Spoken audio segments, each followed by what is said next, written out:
Hey, what's going on, Who Dat Nation? It is yours truly, TJ Jones. And yes, I am the host of the State of the Saints podcast.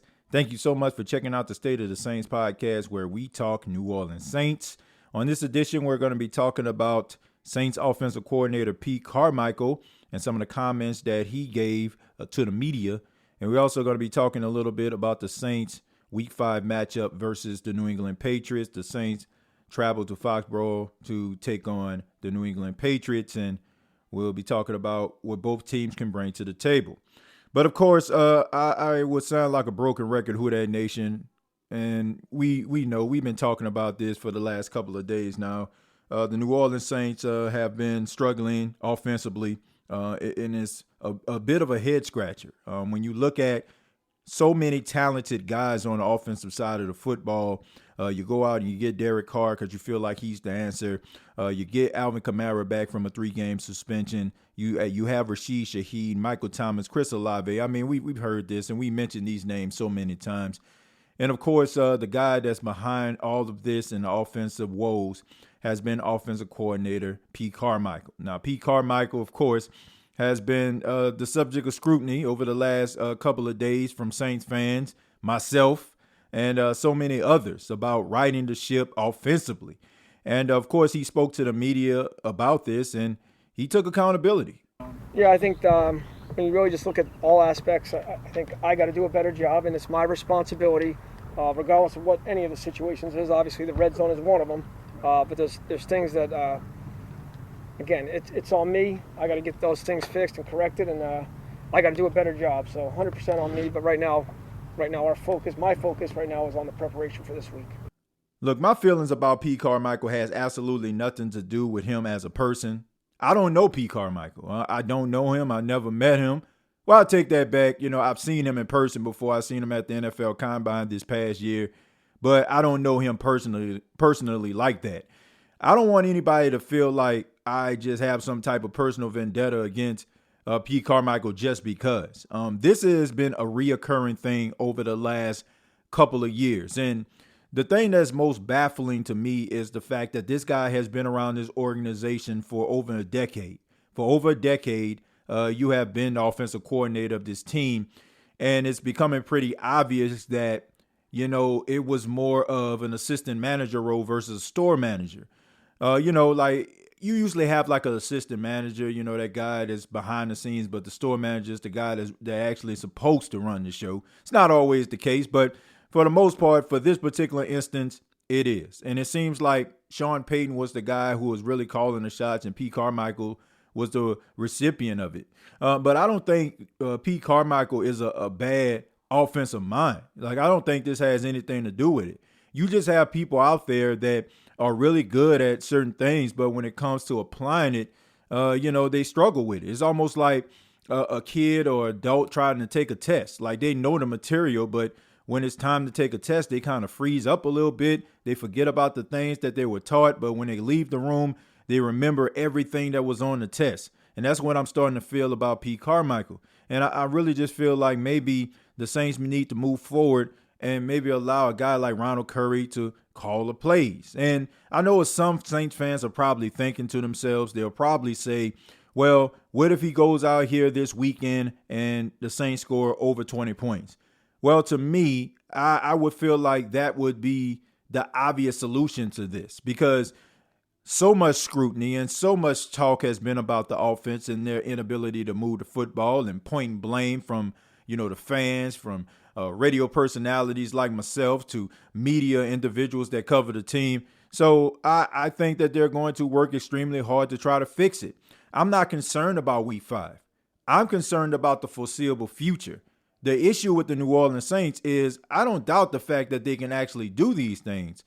I just doubt that they can actually do these things consistently. You have to be consistent. You have to be consistent in your life. Like, just imagine, the State of the Saints podcast, we're growing here. Imagine where the show would actually be if there wasn't any consistency. Hoodie Jube, like, what if Hoodie didn't consistently put out content? Big Q didn't consistently put out content. Underhill, Ross Jackson and so many others, Deuce Winham. Like your shows wouldn't account for anything. So it's about consistency. And that is the thing that I question about the New Orleans Saints.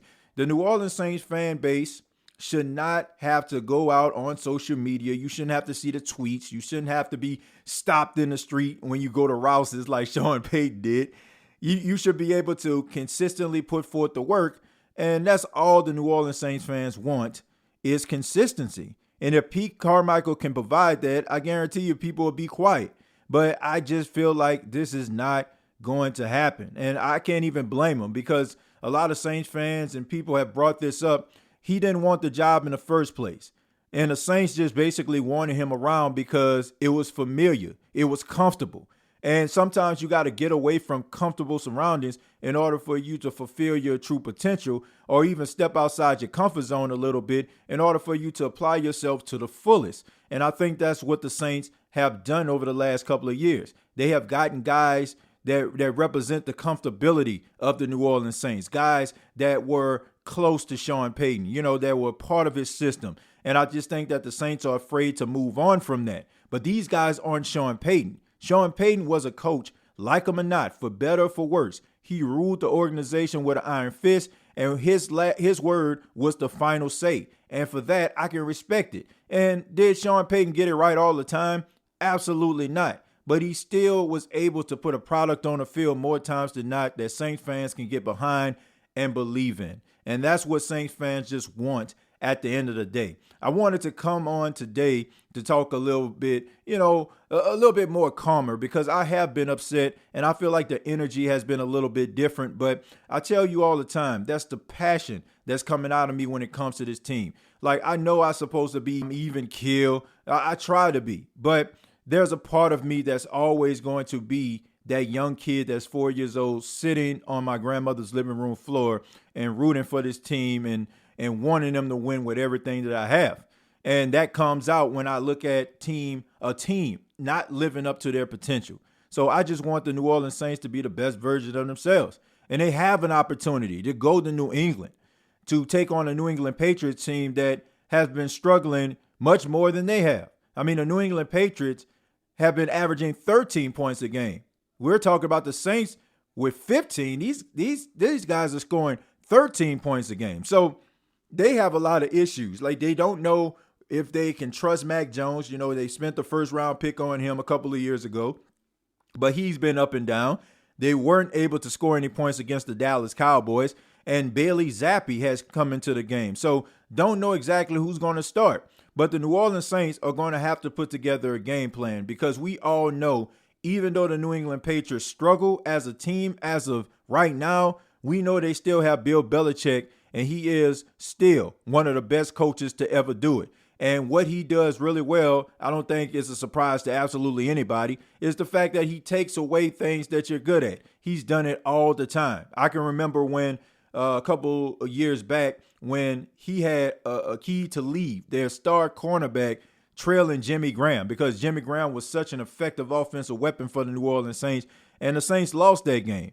So the Saints are going to have to find ways in order to beat the New England Patriots. But I don't think that they need to, just completely try to reinvent the wheel here. They need to come up with opportunities for their playmakers to make plays. That is the goal of an offensive coordinator. And I just wish that the New Orleans Saints and Pete Carmichael would act like it. Like I said, I like the fact that he took accountability, and that's fine.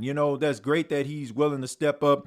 He understands that, this is a results-driven business. People are going to get upset when you are not creating results. I respect all that. But you got to be able to go out there and put your best foot forward. And honestly, at this particular time, I just got to be real with you, Who Dat Nation. I just feel like it's not going to happen. I mean, we've seen this guy coach, be the offensive coordinator for this team 21 different times, 21 different opportunities, 21 different games.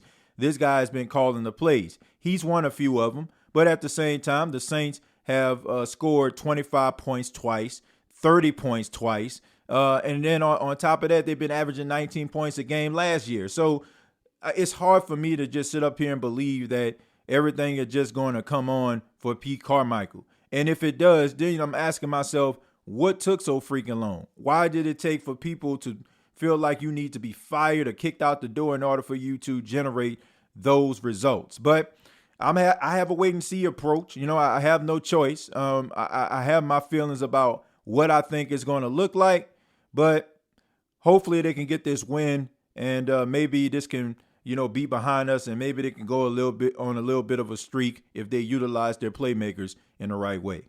But I would love to hear from you. What do you think about the New Orleans Saints, or what do you think about Pete Carmichael's comments, and what do you think about the Saints Week 5 matchup versus the New England Patriots? Comment down below, like and share this video. This has been the State of the Saints podcast. We got previous episodes available on Apple Podcasts, Spotify, iHeartRadio, and Anchor FM. Also, you can follow me on X at TJAYJones8, and be sure to check out the SOTS podcast that's available on HNSN. Download the HNSN app, and you'll be able to check out an exclusive episode of the State of the Saints podcast. It's not a podcast like you hear here. It's a different podcast from a different perspective. So be sure to check it out. Download the HNSN app and check out the State of the Saints podcast. Till next time, all I got to say is, who dat?